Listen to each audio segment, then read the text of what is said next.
Assalamu alaikum wa rahmatullahi wa barakatuhu. This is Dr. Rani Awad, the Clinical Director of the San Francisco Bay Area Khalil Center offices and the Clinical Associate Professor of Psychiatry at the Stanford University School of Medicine.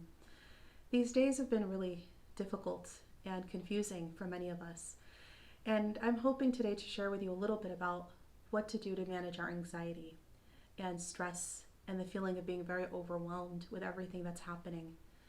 And the first thing I really want to say is that Allah subhanahu wa ta'ala created anxiety and created stress and created fear and created all of the emotions that we feel, including depression and sadness and happiness and joy and everything in between. And so it's really important to know that anxiety is something that actually a small amount of is healthy and important. Why? Because it actually helps us kind of jump into place and deal with and respond to emergencies the way we are right now. Every day has been different for the last several days now. There have been new rulings that have come out about related to this virus and what you're supposed to do and not do and go and not go, and work and schools have shut down and places outside have shut down. So that small amount is a healthy anxiety that helps you get into shape and actually figure out your meal plans and figure out your buying essentials and figure out how to do activities with kids and how to work from home and all the rest that goes to an emergency response. However, it's the anxiety and stress that's over that amount that becomes problematic, that we need to talk about how to actually cope with and deal with appropriately. So inshallah, I hope to share with you 5 steps that are practical, that can be put in place and used, inshallah, to respond to the feelings of stress that we're all experiencing right now. Number 1 is to talk and listen.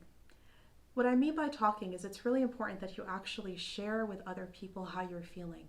Even though this discussion of the coronavirus is being widely discussed publicly, it's really important that you personally discuss this. The reason being that especially if you're trying to be strong for everybody else around you and you're just bottling up everything, the fears and emotions that you're feeling, it turns out that this is actually going to wear you down. Why? Because this is a very overwhelming situation. It's a novel and new situation, and talk to people that you trust, that you're able to be vulnerable with and open up and share how you're actually feeling. That helps the other person also be vulnerable and open up and share how they're feeling. And then there is a shared sense of we're all in this together that brings down that sense of anxiety. Now talking, the flip side of that is listening. And I really think it's important that we also listen to those who are the most impacted by this virus. Think about our elders, for example, who are hearing really scary news about how they're most likely to be susceptible and potentially even mortality from this virus. So we need to reach out to our elders, ask them how they're feeling, especially those who are in isolation because we don't want to get them sick and they're feeling really lonely. Reach out and talk with them and listen to how they're doing and feeling about this. Let's talk to our children too. A lot of people think maybe the children don't quite understand, but that's not true. It turns out that children actually reciprocate and mimic our own emotions. So we role model our emotions and behavior to our children. If we're really anxious, so are they. And if we're calm and collected, they'll, for the most part, feel the same way as well. And the reason I say check in with them is because that way you'll never know actually what they're thinking and what mistakes and fallacies they have in their mind or how scared they really are unless you actually talk with them and listen. And it's really important to remember that we all deal with anxiety differently and trauma and news and grief differently. So be sure not to judge and be sure not to assume that how you're feeling is exactly how someone else is feeling or the opposite. And also, don't be flexible. Don't shame somebody else because of how they're feeling. Try to be as supportive as possible. Number 2, as much as possible, try to moderate your news intake. Now, I know things are changing, not just day by day anymore, but hour by hour, things are being updated and changing. And so for me to say, don't watch the news so regularly, I know is a big ask. But I do want to say it's really important to unplug every so often in the day. And you need to take these moments where you're not kind of being washed over by news that's all very scary, and most of it is actually bad news. So you want to make sure that you do the alternatives instead. And here I want to encourage us to really use these moments that Allah subhanahu wa ta'ala has given us. And kind of we're all quarantined and meant to stay at home as much as possible, and social distancing for people who are not our immediate family members, and to think about what that means for our family members and those whom we live with closely. It means more time with them. But that time could either be time of difficulty and fighting and whatnot, or it could be time of quality time and really having face-to-face and direct conversation and really opening up. And whether these are adults or children, it's really wonderful to spend this time to actually talk about the reasons why Allah subhanahu wa ta'ala brought this to us, to humanity.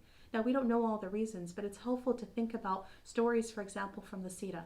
For example, take the story of the Prophet sallallahu alaihi wasallam, who directly was impacted by likely a virus. And what I mean by that is think about how both of his parents, mother and father, in different years, passed away because of the fever of Medina. And they were both, it was a contagious fever, possibly virus, that they were both impacted by, died from, and he was twice orphaned because of. Think about that, how directly impacted him, sallallahu alaihi wasallam. Think about the companions or the Sahaba that dealt with plague, right? And all throughout Muslim history and how the Muslims developed rules related to that. Think about the rules we're hearing about washing our hands all the time and making sure they're clean. Think about how we as Muslims have rules of purity where we're supposed to wash our hands constantly in wudu, and we wash an istinja after washing using the bathroom, and before we eat and after we eat, and we wash our hands in ghusl, and all through, right? Islam is a religion of purity. Talk with our children and our adults too about this concept, or come at it from a different perspective of fiqh and talk about how, people were really amazed when they were hearing the mu'adhin in the part of the adhan where he would say, hayya ala salah, or come to prayer, instead of saying pray in your homes. And people were really amazed by that. They'd never heard something like that. But it turns out these are rules that are actually right in our fiqh books in the chapter of prayer related to inclement weather or difficult times. And so really reviving the knowledge of Islam that we maybe don't know related to all of these things. This would be a great time to talk about how humans, the laws Allah puts it in place of how humans should deal with the animal kingdom, right? This is a zootically transferred illness. So human interaction with the animal kingdom and animal cruelty and things of that nature. These would be wonderful times to talk about these concepts with our family members. And when you're done and tired of talking, this would be a great time to then do some of the other things like playing and laughter. Pull out the board games and the puzzles and the bucket of Legos that hasn't been touched in some time. Dust it off and play with your family members. Use humor to dissolve the tension that's in the home as much as possible. Not overly, but to some extent. It's a healthy coping mechanism. And then spirituality, and that brings me to number 3. Number 3 is to take time. And what I mean by time is take time to take care of yourself, especially if you're a caretaker of other people. Make sure that you're taking breaks all throughout your day. For many of us, we've never worked from home before or had children and work all at home, all at the same time. Figure out how to break up the day. Figure out how to make sure you're eating healthy and sleeping well, because those also help your immunity from the virus and help you calm your anxiety down. Make sure that this is not a time to just binge watch, for example, with the extra moments that you have, but rather use the extra moments in spiritual connection. As Muslims, we have these beautiful worship in our faith that allows us to turn to Allah at times of need, like the prayer of Hajj or the prayer of need. And we also have the concept of i'tikaf, and women are able to do i'tikaf in their homes, and you're able to do spiritual seclusion, which is a strong sunnah of the Prophet ﷺ.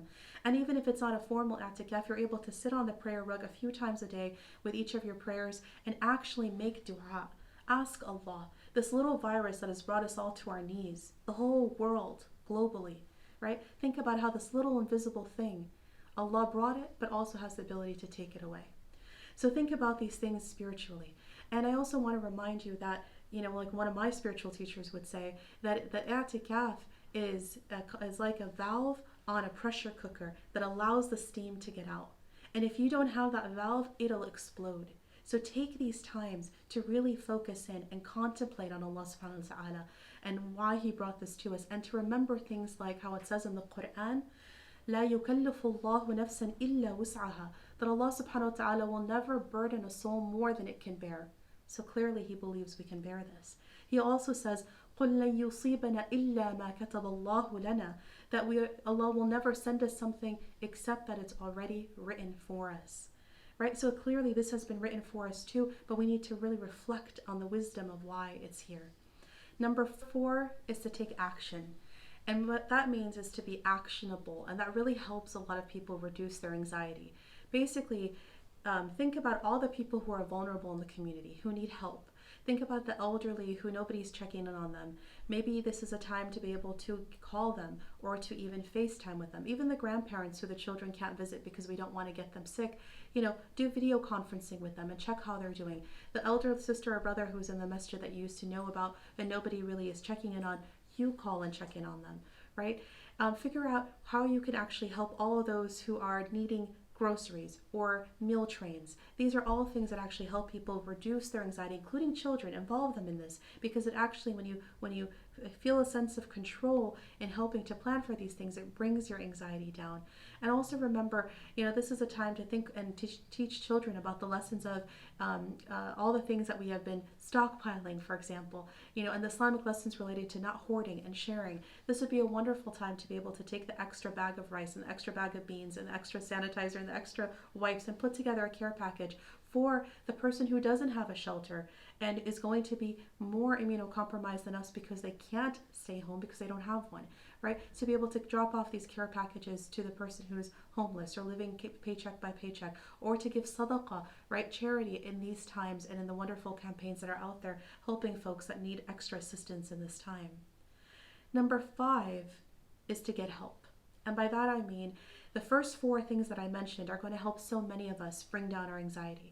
But the 5th one is really for all of us who have more anxiety than the 4 things that I mentioned can help. Maybe that because there's already an underlying mental health condition, anxiety or depression, or maybe it's because we're just simply super overwhelmed with everything that's happening. You have to know that mental health professionals are here to help, and they're trained to help. And yet at Khalil Center, we actually have converted the majority of our sessions to be online through web therapy, which means that they're more available to everybody than ever before. And I really want to make sure that you connect with us to make sure that you do get the help of trained professionals if you feel very overwhelmed, despite everything I mentioned. And lastly, we also have these videos that we're producing every so often so that you're able to also help learn practical coping steps and mechanisms to really put in place throughout your time. Inshallah, I hope that was useful. And may Allah protect me and you and all of our families and the ummah and all of humanity. And may Allah subhanahu wa ta'ala lift this difficulty from us, inshallah, and make us stronger because of it. In my last parting words to you, I just want to remind us that if Allah subhanahu wa ta'ala brought this virus to us, He has the ability to bring it away from us, inshallah ta'ala. Walhamdulillahi Rabbil Alameen. Wa sallallahu ala Sayyidina Muhammad wa ala alihi wa sahbihi wa sallam ajma'in. Assalamu alaikum wa rahmatullahi wa barakatuh.